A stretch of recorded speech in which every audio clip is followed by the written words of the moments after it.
10 ఏళ్ళు వాళ్ళే ఉన్నారు, 10 ఏళ్ళు పరిపాలన చేసిరు, మొత్తం తెలంగాణను దోసుకున్నారు, వేల కోట్ల రూపాయలు సంపాదించుకున్నారు. ఆస్తులు సంపాదించుకుంటే పర్వాలేదు, 7 అంతస్తుల మేడలు కట్టుకుంటే పర్వాలేదు, కానీ పెళ్ళా మొగుడు ఫోన్లలో మాట్లాడుకుంటే కూడా ఫోన్లు విన్నారా? ఇంత సిగ్గు తప్పినోడు ఎవడన్నా ఉంటాడా? వాళ్ళ బతుకు చెడ పెళ్ళ మొగుడు మాట్లాడుకుంటే కూడా గా జోలి ఇంట ఆడా ఎవడన్నా? జడ్జిలను వదలలే, జర్నలిస్టులను వదలలే, ప్రతిపక్ష నాయకులను వదలలే, పెళ్ళ మొగుడు జోలి వదలలే, సినిమా తారాలు మాట్లాడుకుంటుంటే వాళ్ళను కూడా వదలలే. ఎవడు ఏది మాట్లాడుకున్నా వాని ఫోన్లలో ఏం మాట్లాడుకుంటుండో వీడికి ఎందుకయా? ఈడేమన్నా మనిషేనా? అసలు మానవ జన్మ ఎత్తడానికి అర్హత ఉందా? మంది ఫోన్లు తినేటోడు అసలు మనిషా?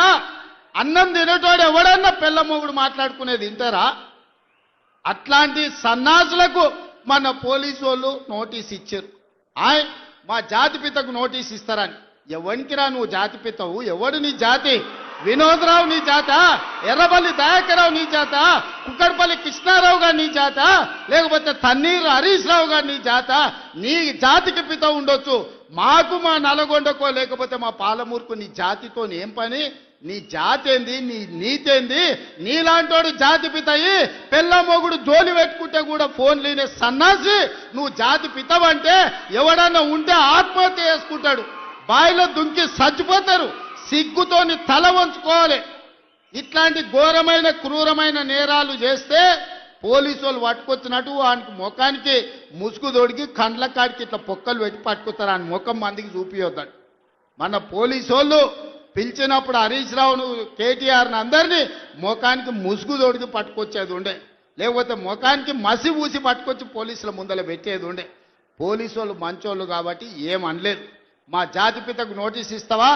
మా జాతిపితకు నోటీస్ ఇస్తే తెలంగాణ సమాజానికి అంత ఇచ్చినట్టే అంటాడు. అట్లనే అనుకుందాం.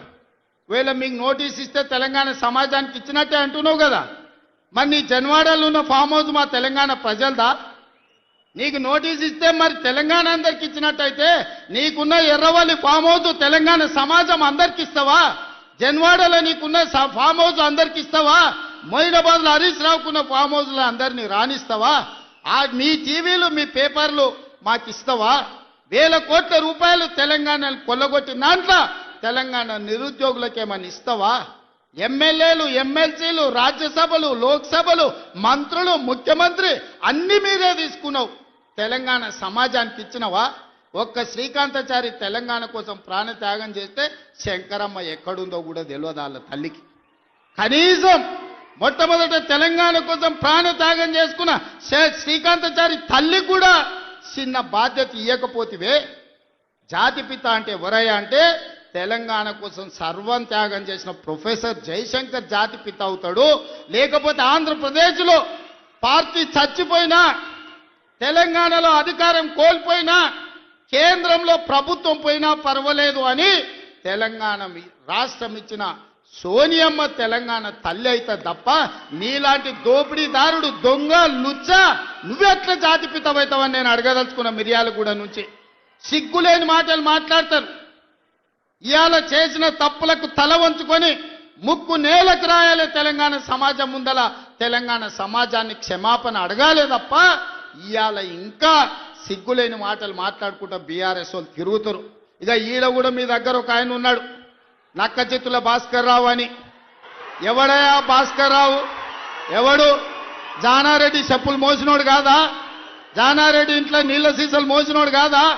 జానారెడ్డి నమ్మి కన్న కొడుకు ఇయ్యకుండా నల్ల నక్కచిత్తుల భాస్కర్ రావు టికెట్ ఇస్తే కాంగ్రెస్ పార్టీ కార్యకర్తలు మీ రక్తాన్ని చెమటగా మార్చి మీరు భుజాల మీద మోసి మిర్యాలకు కూడా ఎమ్మెల్యేని చేస్తే మీ ఆత్మ గౌరవాన్ని తీసుకెళ్లి ఎర్రవల్లి ఫామ్ హౌస్లో కేసీఆర్ కాళ్ళకాడ తాకట్టు పెట్టినోడు ఇవాళ మళ్ళా మీ దగ్గరకు వస్తున్నాడు.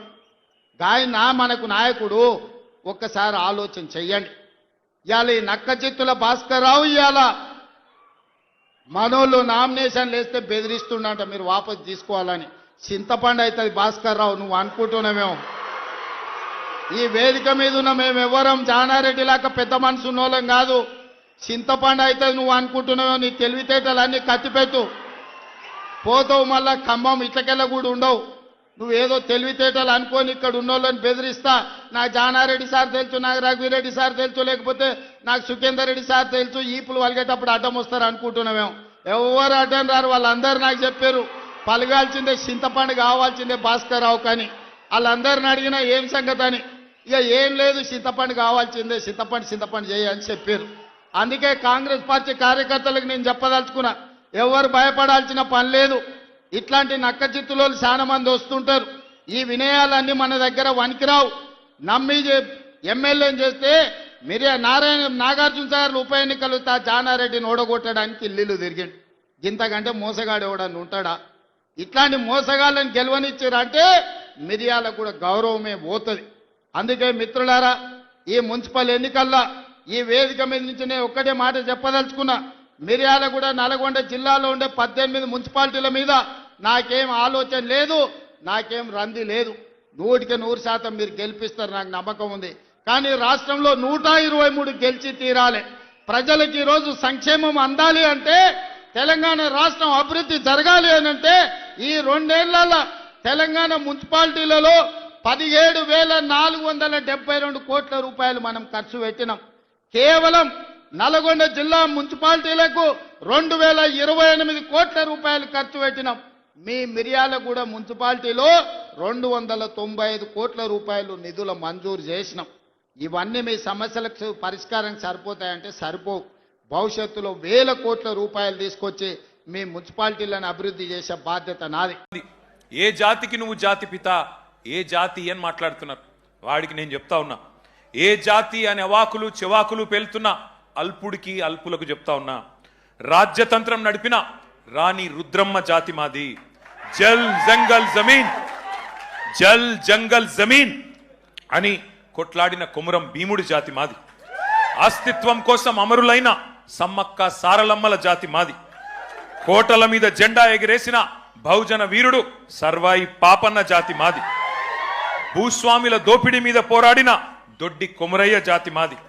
బరిలో బందూకు బట్టి దేశ్ముఖులను తరిమి కొట్టిన వీరనారి సాకలి ఐలమ్మ జాతి మాది. సామాజిక విప్లవకారుడు భాగ్యరెడ్డి వర్మ జాతి మాది. సిపాయిల తిరుగుబాటు బావుట ఎగరవేసిన తుర్రేబాస్ ఖాన్ జాతి మాది. ప్రాంతం వాడు మోసం చేస్తే ప్రాంతంలోనే ఉప్పు పాతర వేస్తామన్న కాలోజీ జాతి మాది. నా తెలంగాణ కోటి రతనాల వీణ అని అని చెప్పిన దాశరథి జాతి మాది. 1952లో గైర్ ముల్కీ గో బ్యాక్ అని నెత్తుటి త్యాగాలు చేసిన విద్యార్థి అమరవీరుల జాతి మాది. 69లో కర్కశ కాంగ్రెస్ కు వ్యతిరేకంగా పోరాటం చేసి 300 మంది 69 మంది అసువులు బాసిన యువ కిషోరాల జాతి మాది. మలిదశ ఉద్యమంలో ఢిల్లీ మెడలు వంచిన తెలంగాణ జాతి మాది. అనువనువున ఆత్మగౌరవం తొనికిసలాడే జాతి మాది. నీతి ఉన్న రీతి ఉన్న తెలంగాణ జాతి మాది. నీకేం తెలుస్తుంది అని చెప్పి వాడిని అంటా ఉన్నా. ఒకటి మాత్రం పక్క, ఢిల్లీకి సలాం కొట్టి బతికే సామంతులం మేం కాదు. నిటారుగా నిలబడ్డ వెన్నుముక ఉన్న తెలంగాణ భూమి పుత్రులం ఆ జాతి మాది. సామంతుల జాతి కాదు, స్వతంత్రుల జాతి మాది. బానిసకొక జాతి కాదు, గిరిగీసి కొట్లాడే తెగో ఉన్న కేసీఆర్ జాతి మాది. ఢిల్లీకి ఇస్తే ఎగిరే కీలుబొమ్మల జాతి కాదు మాది. అధిష్టానం ఆడిస్తే ఆడే తోలుబొమ్మల జాతి కాదు మాది. తెగువ ఉన్న పౌరుషం ఉన్న భూమి పుత్రుల జాతి మాది. పరాయి వాళ్ళ పంచన చేరి కిరాయి బతికే జాతి కాదు మాది. సోయి ఉన్న సొంత శక్తి ఉన్న జాతి మాది. ఏ జాతి నీది, ఏ జాతికి జాతి పిత అని అడిగిన సన్నాసికి ఇవన్నీ చెప్తా ఉన్నా. అయినా ఒకటి మాత్రం పక్క, 2 జాతులున్నాయి తెలంగాణలో. ఒకటి తెలంగాణ వాదుల జాతి, రెండవది తెలంగాణ ద్రోహుల జాతి. మాది ఫైటర్ల జాతి, మీది ట్రైటర్ల జాతి.